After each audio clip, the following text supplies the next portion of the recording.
to downshift.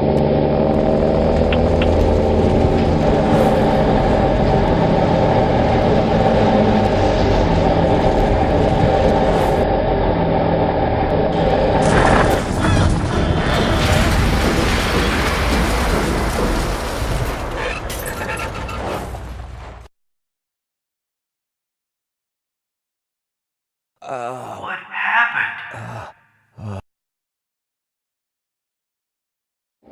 Okay, we're coming up to a steep downgrade. Before cresting the hill, downshift and turn on the engine brake.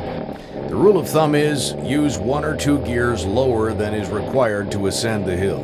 If you go up in 4th, go down in 3rd or 2nd. Hear that guttural growl of the engine? That's the sound of the engine brake. Try to keep your RPMs between 1500 and 1800.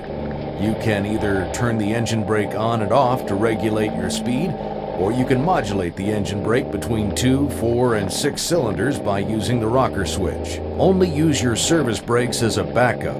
It's a nice day today, but road conditions can change drastically.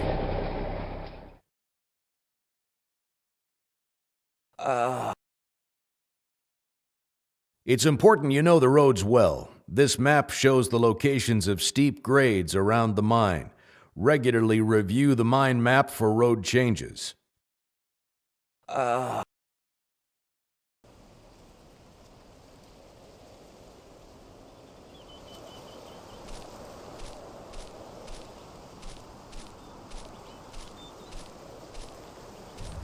Hello, Loop Truck. I need to be filled up before I can get to work.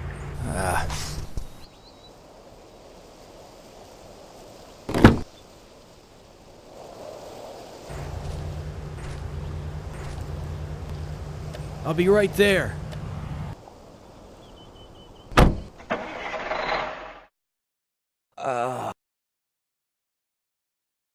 These are typical drum brakes. When inspecting this kind of brakes, look at the slack adjuster and the brake pads. There shouldn't be any play in the slack adjuster or gaps between the pads and drums. It's okay. You're gonna be all right. We're here to get you out. As you just saw, being in a runaway truck can be a traumatic experience. Between February 2007 and April 2008, 3 such accidents occurred in North America. In February 2007, at approximately 10:15 a.m., a mine maintenance employee was traveling down the access road on his way to the pit. While traveling down the grade, the vehicle began to overspeed. The employee's initial reaction was to apply the service brakes to slow the vehicle. This action was insufficient due to the road conditions, speed, and steep grade. Unable to slow the vehicle, the employee decided to downshift the automatic transmission from 2nd into 1st gear. The transmission used on this vehicle is equipped with overspeed protection. When the employee downshifted, the protection device engaged and automatically shifted the transmission into a higher gear to prevent transmission damage. As a result of this action, the equipment continued to build speed. At this time, the employee opted to activate the pneumatic parking brake for the vehicle. This action caused the rear wheels to lock up and slide along the frozen ground. With the wheels locked up, the operator was not able to steer the vehicle, and the vehicle slid sideways into a berm, causing the vehicle to overturn. In June 2007, at approximately 0:30 hours, Truck 803 was traveling down through a section of the Mine Hall Road called the Narrows.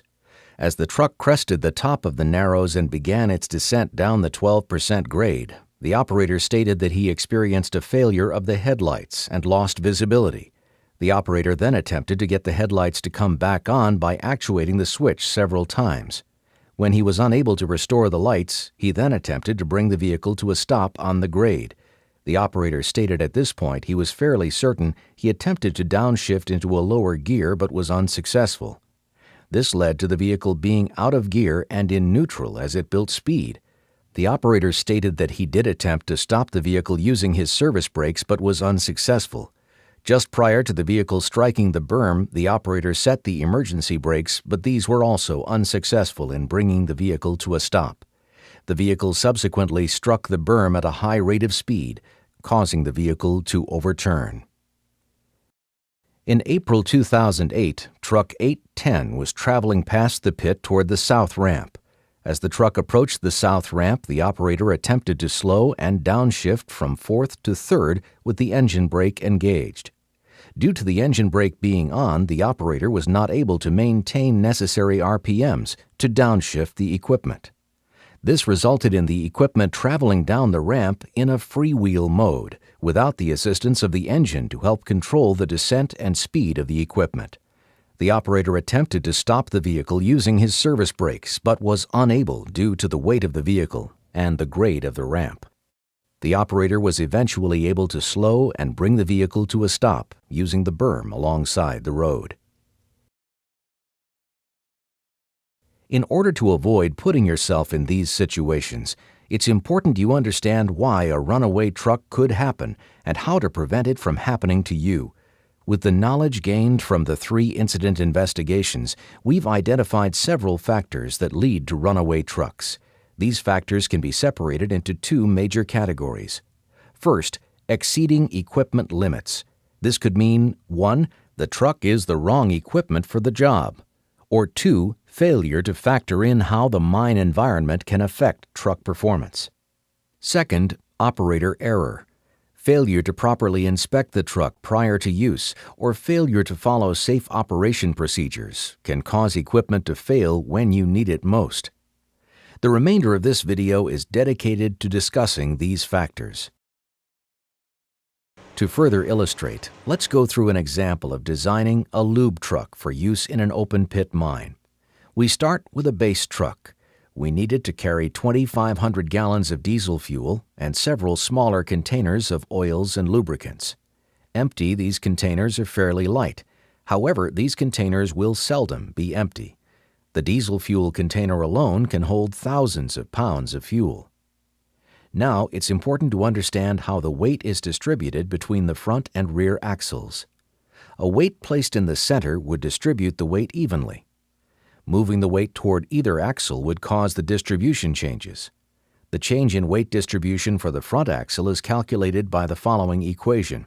Front axle equals B to C distance divided by total distance times total weight. Take the distance between the rear axle and the load.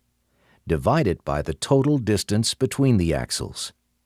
Now multiply by the total weight of the load. The distribution of the rear axle can be calculated the same way, or just subtract the weight on the front axle from the total weight. The center of gravity of the truck on flat ground begins here.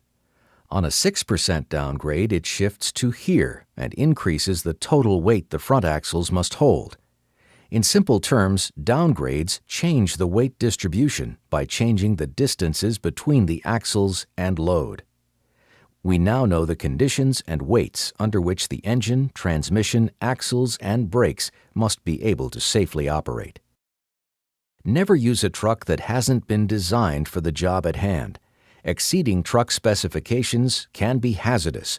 Overloading the front axle could cause brakes to fail, spring failures, overheated tires, difficulty steering, or brake glazing, especially in a dusty mine environment. When designing a truck, you need to consider the lowest common denominator. That is, consider the most extreme situation in which the truck could be.